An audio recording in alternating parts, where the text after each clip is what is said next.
Okay, so I'm going to read chapter 1 from The Dreamwalker. People around here say my father killed my mum. Not in a murdering sort of way with a gun or anything, but in a leaving a dog on the chain too long kind of way. Not for the first time, I wonder, does he know what they say about him? Does he care? My father looks past me, hunkered down in the nose of our battered tinny as he eases the boat up a corridor of the creek. Glenn is wedged with me in the prow, an excitable wet lump. He slurps at his privates, then licks my face. The water is his favourite place to be. He wouldn't have life any other way. These days, the rest of us could take it or leave it. Out on the cut glass creek, egrets dip in the muddy shallows, seeking fat mullet for an easy brekkie. Magpie geese serenade the day away with their god-awful chorus. The sky is a mild blue at this hour, but that doesn't fool anyone. Summer is lingering, though we're almost through term 1. That blue will ripen over the morning like the heat. Our tinny noses through the silent channels, making a pattern behind us like the one on Grandma's sherry glasses. We ride without speaking, each attuning themselves to the feel of the new day. My father turns the boat down an inlet, the mangroves high and new-leaved, straining from each bank to make a shelter over the estuary. He cuts the engine. Some mornings as we collect the bait, we'll see Artie, the resident croc, slip from the shelter of the mangroves into the creek. The tide is on the make, gulping and sighing against the aluminium sides of the boat. We only have a bit of time to get the bait before the tide changes and my father drops me back at the landing to get ready for school. I let the hem of my uniform down last night, although it's still a bit on the short side. My father won't notice, but then he probably wouldn't notice if I was wearing a fertiliser bag. The dinghy lands on the sandbank with a shh. I hop out with the bucket and my father hands me the yabby pump. I plunge the straw of the skin into the black mud, scaring up a few yabbies, their orange backsides giving them away. Usually the bank is thick with them, but not this morning. Glenn yips and frolics and wags his stump of a blue tail, acquiring a set of muddy socks that will harden to grey over the day. An old hand, his assistance is limited to sideline enthusiasm. He knows from puppyhood not to get too close to the pincers. A few yards away, my father is arranging the cast net over his arm. He gets it just so before throwing. He draws the net in, capturing prawns and mullet and the occasional toadfish. Once the cast is on the bank, my father picks through the haul, mining for jewels, and drops the prizes in a bucket, throwing the rubbish back in the shallows. He doesn't let the toadies die in the air like the other fishermen. We net and suck and bin bait until the sky lifts higher and the gold outlining the tip of the mangrove announces the day. Get much, my father says as he packs the net away in the boat. Though small, there is a nook for everything.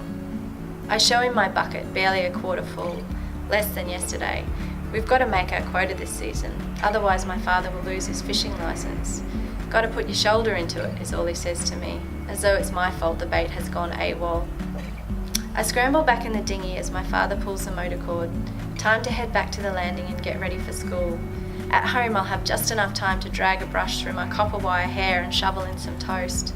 You got your father's looks, Lucy Hart, my grandma often says, all mad hair and limbs. It's my last year before I can get the hell out of this place. I've just got to get my senior certificate and then I'm heading to the city where I'll wash the fish stink of this joint off myself for good. I promised Mum I would finish school. My friend Polly and I are making a plan. Tom was in on it too, but we haven't seen much of him around here lately.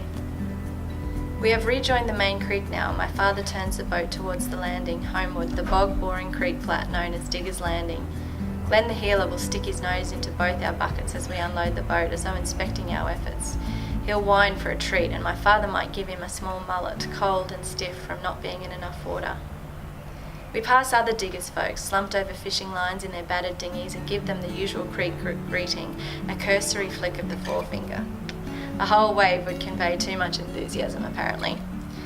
We're passing Gulliver's tinny when we see it, a relic of fishing net, a sea-brined and gaping thing floating on the surface of the creek. Ghost net, my father murmurs, pulling up alongside it. We haul it into the boat with difficulty.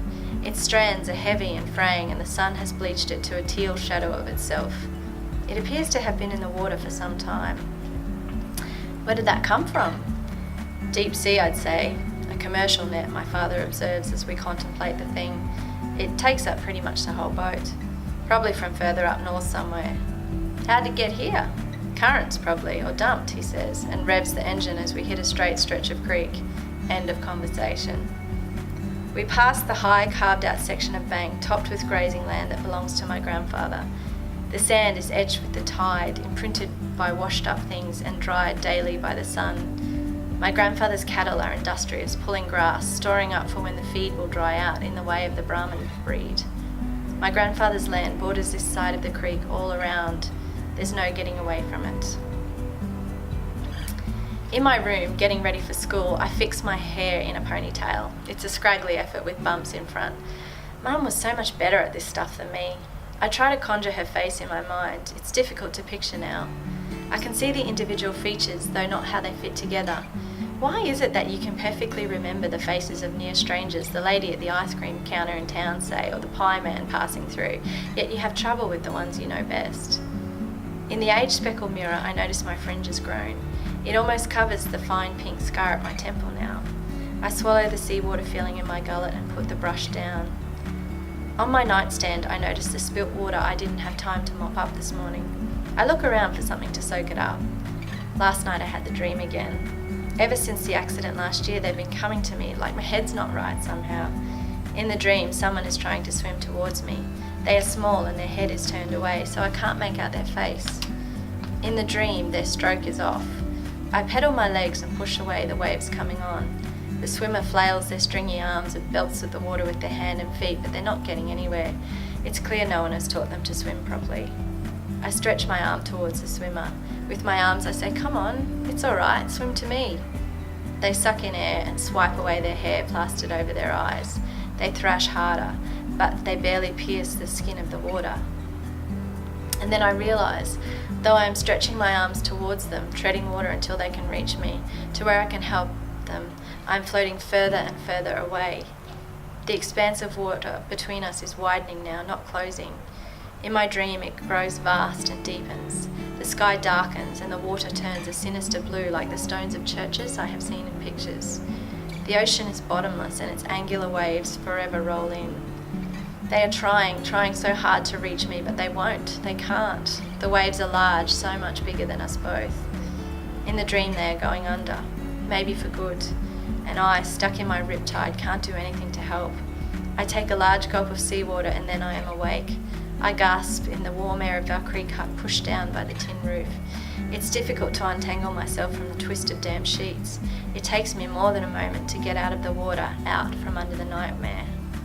Last night, in the liquid place between awake and asleep, I grasped the person's face with the fingers of my mind, but I couldn't make out their features. They were so strange to me, almost washed away.